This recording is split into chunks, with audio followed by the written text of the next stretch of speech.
Comment être en paix avec moi-même? Si vous vous posez cette question, je vous partage 4 clés dans cette vidéo.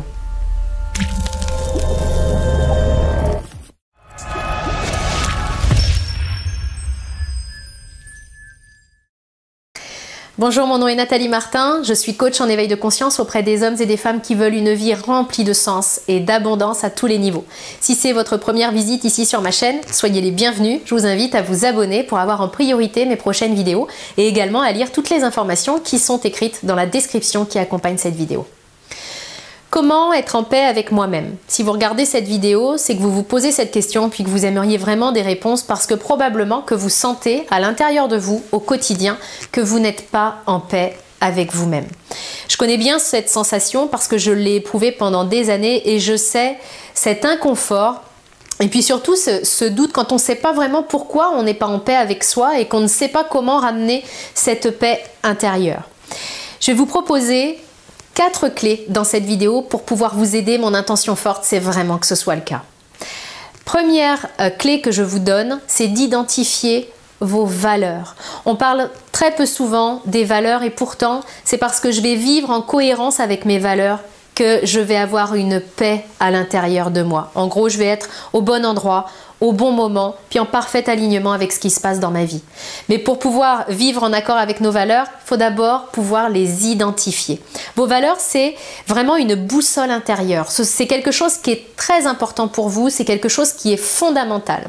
Donc je vais vous inviter à prendre un papier, un crayon et puis à écrire ce qui est fondamental pour vous, notamment dans vos relations par exemple. Est-ce que c'est l'honnêteté? Est-ce que c'est la justice? Est-ce que c'est l'amour? Vraiment notez des mots clés parce que vos valeurs vont se trouver dans ces mots-là. Notez ce qui est vraiment important pour vous. Pour pouvoir trouver vos valeurs, vous pouvez aussi vous aider de ce qui vous révolte dans le monde. Est-ce que c'est l'injustice? Est-ce que c'est l'irrespect? Qu'est-ce qui vous met vraiment en colère dans le monde et dans votre quotidien? Qu'est-ce que vous n'aimez vraiment pas chez les autres? Qu'est-ce qui vous irrite au plus haut point chez les autres? Quand vous aurez listé ce qui vous irrite au plus haut point, par le contraire, vous pourrez trouver aussi vos valeurs phares.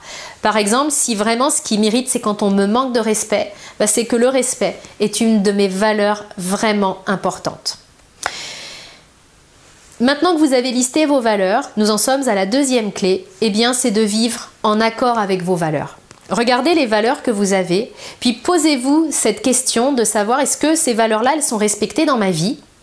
Vous pouvez procéder à une échelle de 1 à 10. Moi, j'aime beaucoup évaluer les choses pour savoir où on en est. Donc, prenez les valeurs qui vous parlent le plus, puis demandez-vous à quel degré sur une échelle de 1 à 10 est-ce qu'aujourd'hui, vous vivez en cohérence avec vos valeurs. On parlait de respect, on peut parler de liberté. C'est une valeur qui est très très forte aussi pour beaucoup d'entre nous. Si j'ai une valeur de liberté, sur une échelle de 1 à 10, à quel degré est-ce que je me sens libre en ce moment dans ma vie? Alors 1 étant, je ne suis pas libre du tout, puis 10 étant, c'est extraordinaire, je ne pourrais pas être plus libre que ça. Puis demandez-vous quel petit pas vous pourriez faire en plus pour vous donner encore plus de liberté, pour vivre encore plus en cohérence avec vos valeurs. Troisième point important pour être en paix avec vous-même, c'est de connaître vos limites et puis de savoir aussi les poser aux autres. Ça va vraiment être quelque chose d'important pour vivre en cohérence avec vos valeurs. Le fait d'apprendre à dire non, c'est vraiment quelque chose qui est important parce que souvent, si je dis des oui, en fait, si je dis tout le temps oui, à l'intérieur de mon corps, il y a comme quelque chose qui n'est pas du tout aligné parce que ça vient contrarier l'une de mes valeurs ou l'un de mes besoins. Donc c'est important de vous poser puis de définir quelles sont vos limites, quelle place est-ce que je laisse aux autres. C'est vraiment quelque chose que je vous invite à faire à froid et non pas à chaud quand vous êtes en conflit avec quelqu'un qui a dépassé les bornes et que là vous allez mettre des limites complètement mal adaptées en fait, avec un curseur positionné à un endroit qui est pas juste du tout. Donc prenez le temps de vous demander dans mes interactions avec les autres, dans ma vie en règle générale, c'est quoi mes limites, puis comment je fais pour finalement les poser aux autres. Si vous voulez aller plus loin sur le thème apprendre à dire non, vous trouverez une vidéo sur ma chaîne qui vous parlera d'apprendre à dire non facilement, je suis sûre qu'elle vous parlera. Quatrième point, maintenant c'est important d'être aligné. Pour être en paix avec soi, l'alignement c'est vraiment quelque chose de fondamental. Alors c'est quoi l'alignement? Moi c'est un terme qui ne me parlait pas du tout jusqu'à il y a quelques années, puis aujourd'hui il me parle profondément. C'est vraiment qu'il y ait un accord parfait entre ce que mon cœur, ce que mon intuition me disent et ce que je fais au quotidien. Parce que souvent, il n'y a pas cet alignement-là. Souvent, il y a un alignement entre ce que ma tête me dit, donc y compris mes peurs, mes freins, mes croyances conscientes et inconscientes, et puis ce que je fais. Cet alignement-là, il ne permet pas d'être en paix avec soi-même. Donc, vraiment, ce qui est important, c'est d'être aligné. Et pour être aligné, eh bien, il faut savoir s'écouter. Très souvent, ça pêche. On n'a pas du tout appris à s'écouter. Donc, pour pouvoir s'écouter, je vous invite à multiplier les moments de silence parce qu'en fait, votre petite voix intérieure, c'est vraiment comme un petit murmure au départ. Et puis, comme à l'intérieur, c'est un gros bazar, eh bien, ce petit murmure, on ne l'entend pas. Donc, pour pouvoir l'entendre plus facilement, aménagez-vous des moments de silence, puis demandez-vous régulièrement dans votre journée, quand vous y pensez, comment je me sens finalement? Ou quand on me dit quelque chose, comment je me sens par rapport à ça? Ou quand j'ai une décision à prendre, comment je me sens par rapport à ça? Ça va vous recentrer vers l'intérieur parce que le problème, c'est qu'on a perdu cette habitude-là, puis qu'on est plus à l'affût de l'extérieur que de notre intérieur et que de nos réponses. Si vous voulez être en paix avec vous-même, il va vraiment falloir apprendre à vous écouter. Le deuxième point pour trouver cet alignement, eh bien, c'est d'avoir le courage de faire ce que votre intuition vous dit.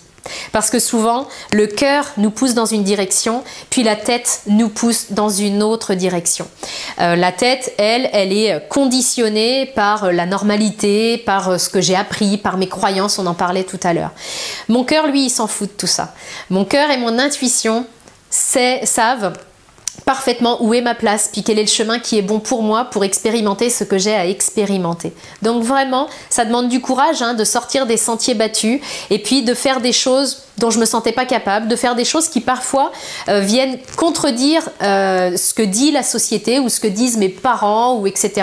Donc vraiment, ça demande du courage, mais je vous invite à l'avoir ce courage-là parce que le courage, c'est un muscle. Nous l'avons tous en nous, on a tous un côté courageux et un côté plus peureux, plus craintif. Le courage est un muscle, donc si je fais l'effort de faire des choses courageuses, plus ça va aller, plus mon courage va être déployé.